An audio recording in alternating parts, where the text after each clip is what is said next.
A slave who cannot assume his own revolt does not deserve to be pitied. We must henceforth count on our own forces, on our own genius. A country in Africa called Burkina Faso.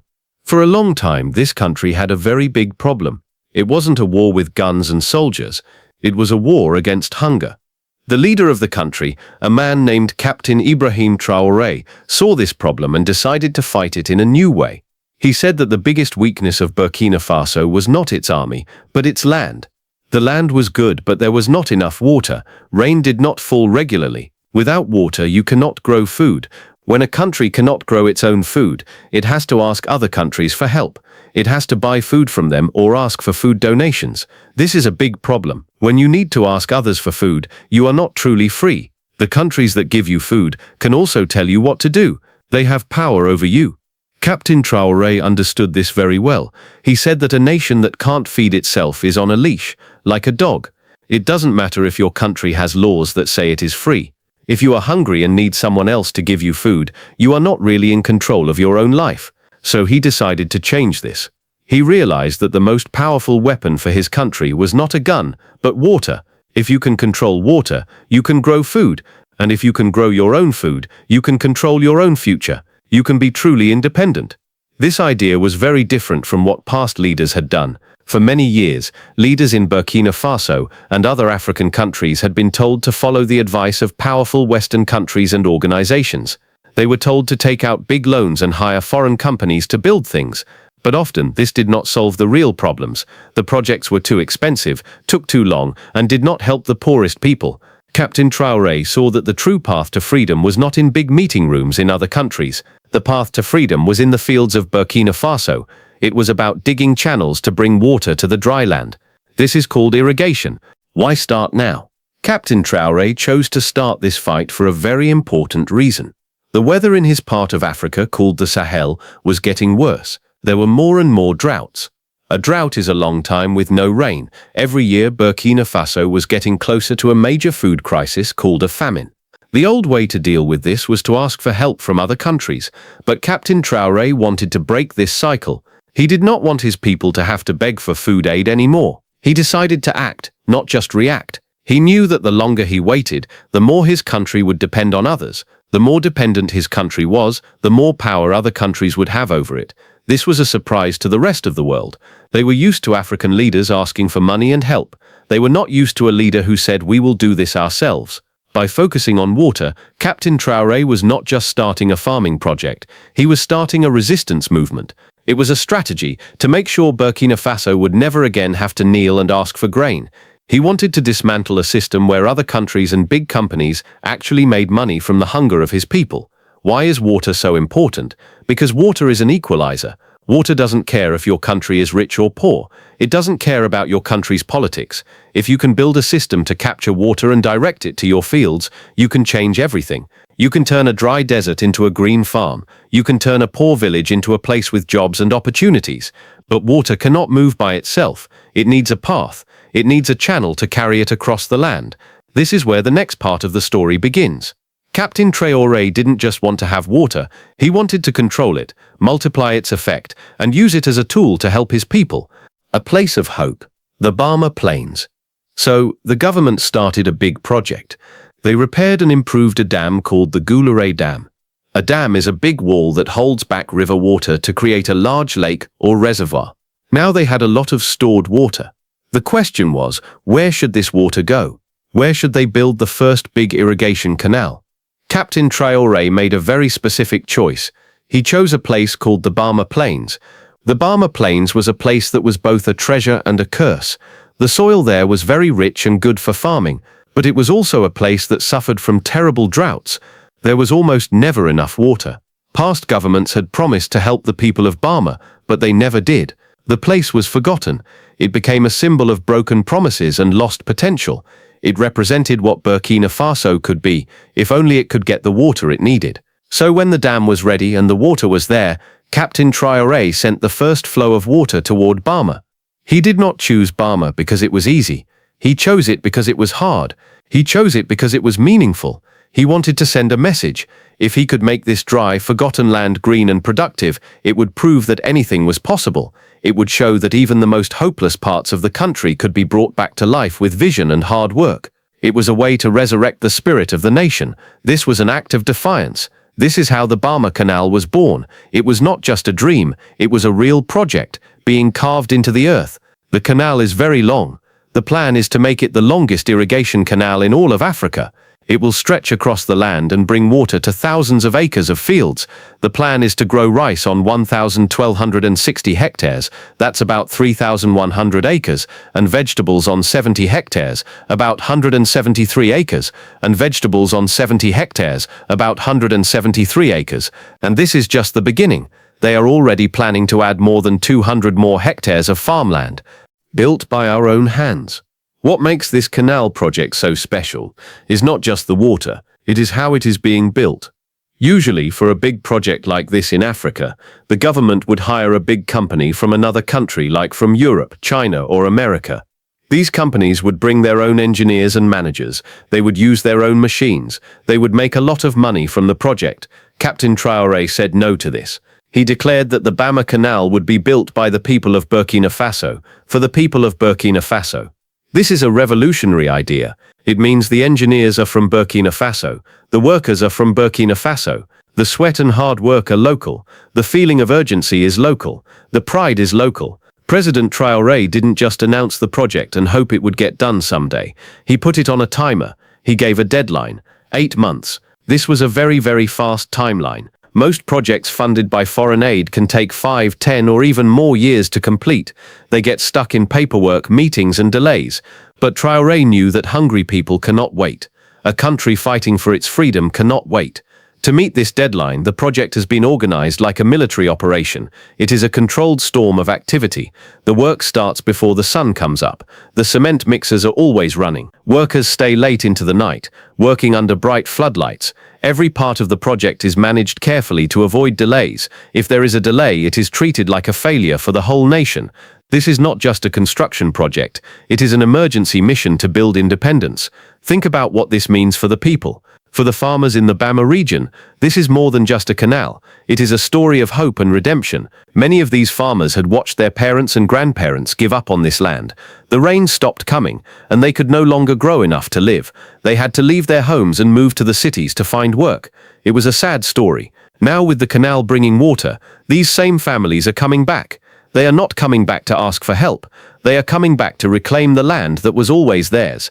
The water is returning, and with it, their dignity is returning. This canal is also very modern. It is not just a simple ditch dug in the ground. It is a high-tech system. It has pumps that are powered by the sun, using solar panels. It has special valves to control the pressure of the water. Soon they will install smart monitors that use technology to make sure that not a single drop of water is wasted. This is very different from old irrigation projects that were often leaky and inefficient. The Balmer Canal is being built to last. It combines the old wisdom and resilience of the people with the best modern technology. And it's not just the canal itself. Other things are being built around it. They are building warehouses to store the food that will be grown. They are paving new roads to make it easier for farmers to take their crops to the market. They are building water distribution centers exactly where they are needed most, not just in places where politicians want to show off. And every single part of this new system is designed to be owned and run by local people. The decisions will not be made in faraway capital cities or by foreigners in embassies. They will be made by the people of Balmer. Captain Traoré's vision does not stop at Balmer. This canal is a test. It is the first one. If it works and all the early signs show that it will be a big success, it will become a model. It will be a template that can be copied in other parts of Burkina Faso. It can be replicated in the north, the east, and everywhere else that needs water. It is a proof of concept. This means it proves that the idea works in reality. It shows that what is happening in Balmer is not a one-time miracle. It is a strategy that can be used to make the whole country green and self-sufficient. But water alone is not enough. For this whole system to work, it needs one more very important thing: people. It needs people to farm the land, to sell the crops, to build the new businesses, and to keep this transformation going. This leads us to the next part of the story, how this one canal is changing the entire economy of the nation and creating jobs for everyone. A new economy, from hunger to power. When the water flows through the Balmer Canal, it does more than just make the ground wet. It starts a revolution. This revolution is not about concrete and steel. It's about calories, control, and confidence. This is where the story of Burkina Faso's transformation gets really interesting. It moves from being about building things to being about fighting hunger. President Traore knew from the beginning that the goal was never just about moving water from one place to another. The real goal was about what would grow next to the canal, and what would that growth free his nation from. For many, many years, the food system in Burkina Faso was like a hostage. The country depended on food aid from other countries and on buying food from the global market. This made it very weak. If there was a flood in India, or a war in Europe, or if a country in Southeast Asia decided to stop selling its rice, it meant people in Burkina Faso could go hungry. The prices of food could suddenly go up, and people would not be able to afford it. Other countries could use food as a political weapon. They could threaten to stop sending food if Burkina Faso's government didn't do what they wanted. The fields in Burkina Faso were fertile, but they had been abandoned, so the country was not in control.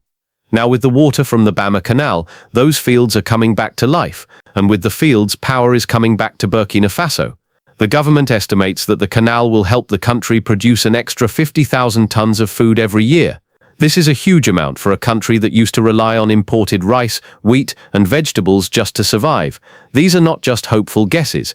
These numbers are based on real studies of the land, the types of crops being planted, and the expected harvests. But the biggest change is not about the number of tons of food. The biggest change is about control. Having food sovereignty means that you as a country get to decide what your people eat. You decide when they eat, how they eat, and how much it costs. It means you no longer have to bow down to big food companies in other countries. It means you don't have to panic when shipping routes get blocked. It means you don't have to accept emergency food shipments that arrive too late and cost 3 times the normal price. It means you can set your own prices for food. It means you can grow the foods that are part of your culture. And it means you can say no to food that is offered with conditions attached. This has led to a quiet but powerful change inside the government. The government is now treating farming not just as something poor people in the countryside do, they are treating it as a key part of national security. The government departments that used to only think about the army are now studying harvest times. The economists who used to only look at numbers like GDP are now thinking about how food exports can make the country richer. Farming is no longer just a way to survive, it has become a tool for liberation. This new strategy is also spreading power more evenly across the country. Before, farmers could only guess if they would have enough rain. Now, with a guaranteed supply of water from the canal, they can plan. They can invest in growing a second crop each year. They can rotate their crops to keep the soil healthy. They can work with local seed banks to grow different kinds of vegetables and grains. Small groups of farmers working together, called cooperatives, are becoming stronger. Women's farming groups, which were often given the worst land where it was hard to grow anything, now have access to good fertile fields with reliable water. This is already changing the role of women in society and giving them more economic power. The local markets are also changing. Because there is now fresh food available all year round, the prices are starting to go down. This helps to fight food inflation, which is when the price of food keeps going up and up.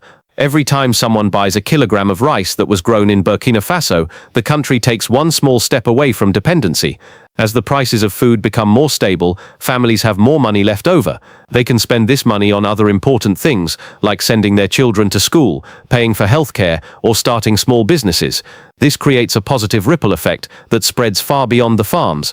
What is even more amazing is President Traoré's decision to use technology to help with this food revolution.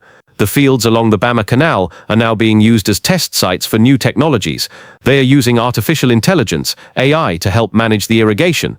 They have sensor systems that monitor the health of the soil. They have drones that can check the health of the crops. These are tools that used to be only for giant billion-dollar farms in rich Western countries. Now, these tools are being used in the countryside of Burkina Faso. With every piece of data from a sensor and every precisely controlled water pump, food production becomes more efficient. And with every increase in efficiency, the country's dependency on others becomes weaker. But this is where the story gets truly strategic. By growing more food and relying less on others, Burkina Faso is also changing its position in the world. A country that has plenty of food is a country with leverage. A country that controls its own food supply cannot be blackmailed with threats of cutting off grain shipments. It can negotiate with other countries as an equal partner. And as Burkina Faso starts to have enough food to sell to its neighbors, especially when those neighbors are having their own food crises because of droughts, it builds respect and influence. This is called soft power. It's a kind of power that you can't buy with money or win with an army. This is not charity. This is smart politics. It's about using onions and rice as tools of foreign policy instead of tanks and treaties. The canal may have started as a simple ditch in the ground in Balmer, but what flows from it is political power, economic safety, and a real chance at true independence. A revolution of people and pride. Even with all the success in growing food and gaining political freedom, there is another, deeper change happening. This change cannot be measured in tons of food or in economic numbers. You can see this change in the faces of the people. It's in the faces of people who now wake up in the morning, not with worry and uncertainty, but with a purpose. They wake up to go to a job site, to learn a trade, to build a future. Because the next chapter in this incredible story is not about food at all. It's about the people who are building this new nation with their own two hands. It's about how this one canal is rebuilding the economy from the very bottom up. Growing enough food can fill a person's stomach, but having dignity fills a person's soul. As Burkina Faso begins to feed itself with the food from its new irrigation projects, another, quieter revolution is happening. It is the rise of a homegrown workforce. It is the reawakening of the land, but also the reawakening of the spirit of a nation that was sidelined for too long in its own story. At the very center of this revolution is a simple but powerful idea that President Ibrahim Traoré has made very clear. The people of Burkina Faso will build Burkina Faso. Not outside experts, not foreign engineers, not workers brought in from other countries, not deals signed in fancy hotels in faraway cities. The people of this country, who for so long were just seen as people who needed help, are now being given a new role. They are the builders, they are the operators, they are the owners of their nation's future. You can see this very clearly if you go to the Balmer Canal project. Around the loud machinery, the scaffolding, and the fields stained with wet cement, there is a buzz of activity. People from other countries might look at the project and be amazed by how big it is. But what they might miss is the most important part, the intense involvement of local people. This single project has already created over 2,000 direct jobs. Each one of those jobs is more than just a job. It is a salary for a family. It is a new skill learned. It is a story of a person getting their power and agency back.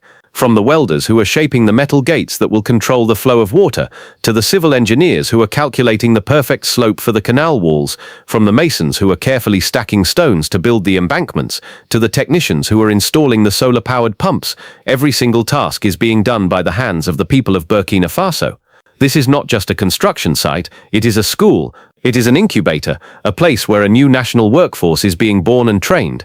This was not a guaranteed outcome. In fact, it is very unusual. For most big infrastructure projects in Africa, especially projects involving dams or canals, the standard way of doing things is to outsource the work.